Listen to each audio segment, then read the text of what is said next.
আসসালামু আলাইকুম। আশা করছি সকলে ভালো আছেন। আর একটি নতুন ভিডিওতে সকলকে স্বাগতম। আপনারা জানেন ইতিমধ্যে এই চ্যানেলে টিপসমূলক ভিডিও আপলোড করা হয়ে থাকে। আজকে আরেকটি নতুন টিপস আপনাদের মাঝে শেয়ার করব। দুপুরে খাবারের আগে সালাদ খেলে কি হয়? সালাদ হচ্ছে খুবই পরিচিত আমাদের দৈনন্দিন খাবার তালিকায়। সালাদ ছাড়া যেন আমরা মাছ মাংস কিছু খেতেই পারি না।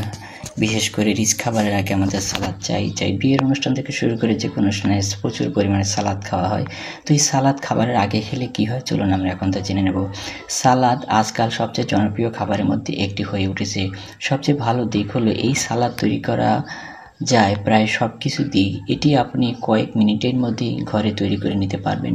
আমরা অনেকেই খাবারের সঙ্গে বা ক্ষুধা লাগলে হালকা নাস্তা হিসেবে সালাদ উপভোগ করি, কিন্তু আপনি কি কখনো ভেবে দেখেছেন কেন অনেক বিশেষজ্ঞ দুপুরের খাবারের আগে সালাদ খাওয়ার পরামর্শ দেন?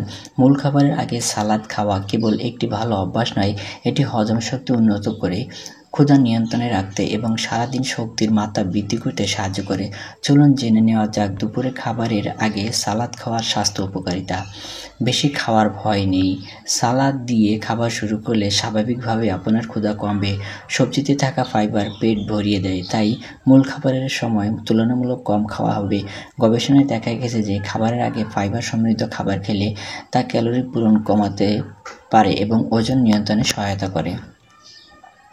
রক্তে শর্করা নিয়ন্ত্রণে উন্নত করে। কার্বো সমৃদ্ধ দুপুরের খাবারের আগে ফাইবার সমৃদ্ধ খাবার, সালাদ খাওয়া স্টার্চ এবং শর্করার হজম প্রক্রিয়াকে ধীর করে দেয়।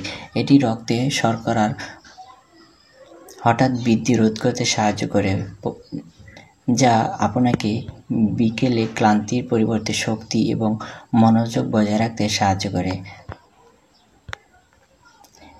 খাবারের আগে শাকসবজি খেলে তা খাবারের পরে রক্তে শর্করার মাত্রা উন্নত করে।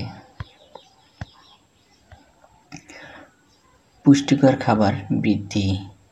প্রথমে শাকসবজি খেলে শরীরের জন্য প্রয়োজনীয় ভিটামিন এবং খনিজ শোষণ করা সহজ হয়ে যায়। পালং শাক এবং তেলজাতীয় পাতাযুক্ত শাকসবজি ভিটামিন সি এবং অক্সিডেন্ট ভরপুর, যা হৃদরোগ, রোগ প্রতিরোধ ক্ষমতা ও উজ্জ্বল ত্বক বজায় রাখতে কাজ করে। উন্নত হজম, হাইড্রেশন এবং ডিটক্স। শসা, লেটুস,